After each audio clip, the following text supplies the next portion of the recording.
ज्या वेळेला प्रदेश पातळीवरती आमची बैठक 2 दिवसामध्ये होईल, मागे एकदा आम्ही चर्चा केली. एकनाथराव शिंदे, देवेंद्रजी, अजितदादा, चंद्रशेखरजी बावनकुळे, सुनील तटकरे, प्रफुल्ल पटेल, आम्ही या विषयावरती सखोल त्या ठिकाणी चर्चा केली. या बाबतीमध्ये कोणी वक्तव्य करू नयेत अशा पैकीच्या सूचना पक्षपातीवरती द्याव्यात असाही निर्णय त्या ठिकाणी झाला. जरूर पिंपरीमध्ये काय घडलं असेल, मावळमध्ये काय घडलं असेल याची माहिती आम्ही घेऊ. 2 दिवसामध्ये आमची पुन्हा उच्चस्तरीय बैठक होणार आहे. कदाचित अमितभाईंच्या उपस्थितीमध्ये सुद्धा बैठक होईल. त्यावेळेला या संदर्भातली चर्चा आम्ही करू.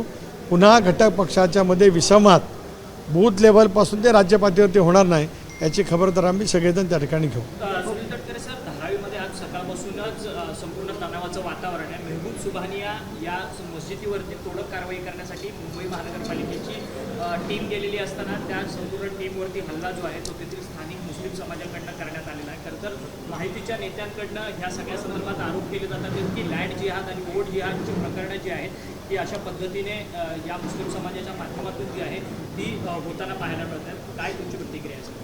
सकाळपासून मी कार्यक्रमात व्यस्त असल्यामुळे मुंबईची घटना आपल्यामार्फत कानावरती आली, परंतु त्याची सखोल पद्धतीची माहिती उपमुख्यमंत्री या नात्याने दादाही घेण्याचा प्रयत्न करत आहेत. मी घेईन आणि मग या संदर्भातली सविस्तर प्रतिक्रिया अधिकृतपणाने मी देईन. धन्यवाद. कालचा शेवटचा प्रश्न आहे. कालच्या पुण्यातला जो एकंदरीत पुन्हा डंपर त्या रस्ता खचला आणि आतमध्ये गेला, त्याच्यानंतर रस्त्याचा प्रश्न पुन्हा एकदा ऐरणीवर झालेला आहे. कोकणातलं एक महत्त्वाचं नेतृत्व आहे. मुंबई गोवा महामार्ग अद्याप लटकलेला आहे. महाराष्ट्रातले अनेक रस्ते जे आहेत ते खड्डेमुक्त व्हावे असे सुप्रीम कोर्टाने आता आदेश दिलेले आहेत. खड्डेमुक्त महाराष्ट्र असावाच रस्त्यांच्या दृष्टिकोनातून ही भूमिका महायुतीच्या सरकारची, केंद्र सरकारची निश्चितपणाने त्या ठिकाणी आहे. इतक्या मोठ्या प्रमाणावरती एक व्यापक पायाभूत सुविधा निर्माण केल्याच्या नंतर काही वेळेला आपण पाहतो की कोकणामध्ये सुद्धा प्रचंड प्रमाणावरती पर्जन्यमान होतं. अशा वेळेला डांबरीकरणाच्या रस्त्याच्या ऐवजी काँक्रीटीकरणाचे रस्ते करण्याचा निर्णय सरकारने त्या ठिकाणी घेतलेला आहे.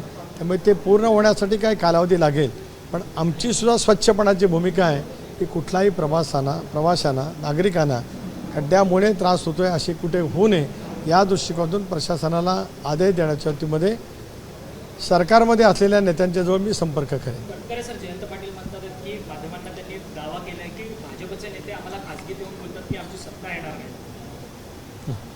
उलट आहे, कारण लाडकी बहीण योजना संबंध महाराष्ट्रामध्ये शेतकऱ्यांच्या वीज पंपासाठी देण्यात आलेली मोफत वीज, यापूर्वीचं असलेलं थकीत वीज बिल माफ आणि इतर काही ज्या काही योजना केलेल्या आहेत, राज्यामध्ये महायुतीचं सरकार येत असल्यामुळेच अशापैकी वक्तव्य त्या ठिकाणी केली जातात. बरं झालं की जयंतरावांजवळ भाजपच्या नेत्यांचा संपर्क आहे, याचा अर्थ दोन्ही बाजूंनी संपर्क आहे असा त्याचा अर्थ स्पष्टपणाचा होऊ शकतो. तो लवकर संपर्क जयंतरावांनी भाजपजवळ पूर्णत्वात न्यावा अशी माझी इच्छा आहे. धन्यवाद सर. एबीपी माझा, उघडा डोळे बघा नीट.